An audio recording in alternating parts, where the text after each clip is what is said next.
Alright folks, I got one that I've not seen yet to this day. Maybe some of you old guys have. I assume something's crossed somewhere. So this is our power feed to the starter. You can see it lights the light. And if I go over here to the output of the solenoid that's going to the starter motor. If you don't know yet, this is a solenoid. And then that's a starter motor. So this is coming in. That's got light, which it should, hot at all times. And this one here should only be hot in the run or start position, the other terminal. So, you know, it'd be either stuck on or it's being controlled on.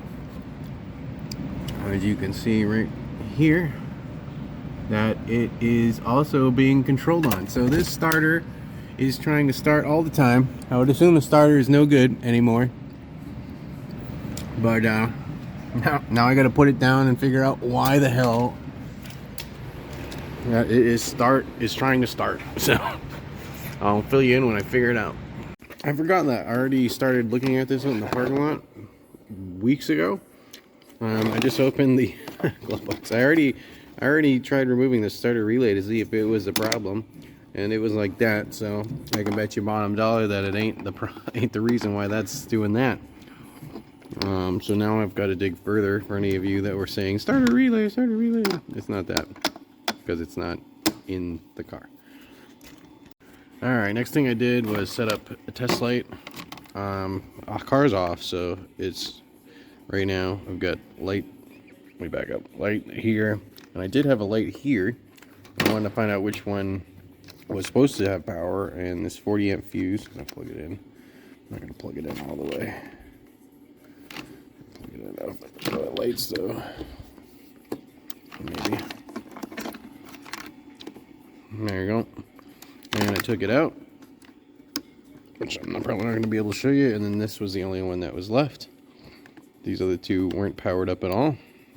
One of these other ones should be the power for the control side of the relay, but we're not really concerned about that right now because obviously it still thinks that it's trying to start, I guess is the way to say it.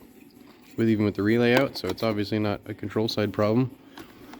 But from this pin to there, it's getting power from something it should not be.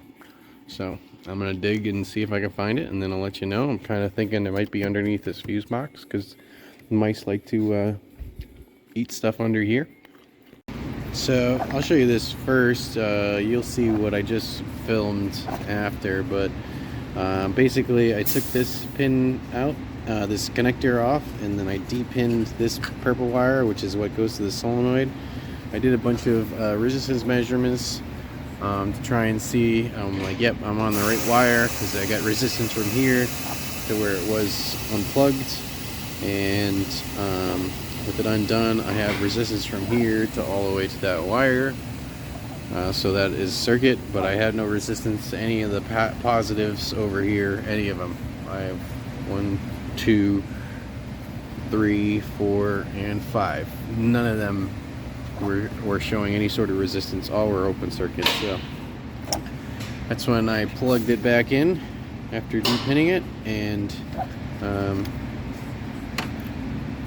went back over there and found that starter is still on. It's draining my battery right now as we speak, actually, so I gotta unplug that so I can charge this bad boy back up, and hopefully this battery is okay. Yeah, there's usually a big rat's nest under here, which I was surprised that there wasn't any at all. I mean, I've got some remnants over here, but not a single wired chute in this whole thing, so pretty amazing, to be honest with you. So thanks. Alright, so I've come to the conclusion. I might show you what I've done up to the fuse box, but I basically depinned the fuse box connector to see. Well, at first I unplugged the battery because it was starting to smell like burning electrical. But as you can see now, I've got this starter solenoid control wire off, and it doesn't light my light. I've got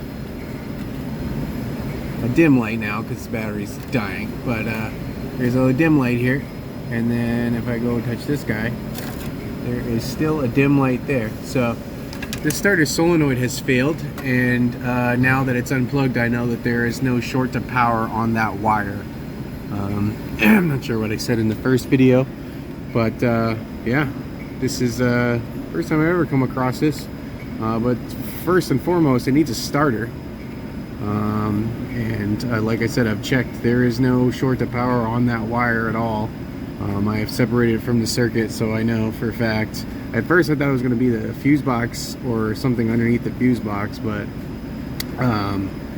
you know, just took off the power, and I did a bunch of resistance measurements from the positive, and I mean, obviously it doesn't have a short to ground because it's not blowing fuses, and it lights my light. So but I did a bunch of resistance measurements, and everything was open circuit except for what was supposed to be open circuit. So I'm going to replace that guy and get back to you. But this thing's kind of a piece anyways, so I'm gonna give it a good look over before we talk to the customer anyways. But I'd like to thank you for watching, and hope you have a good day.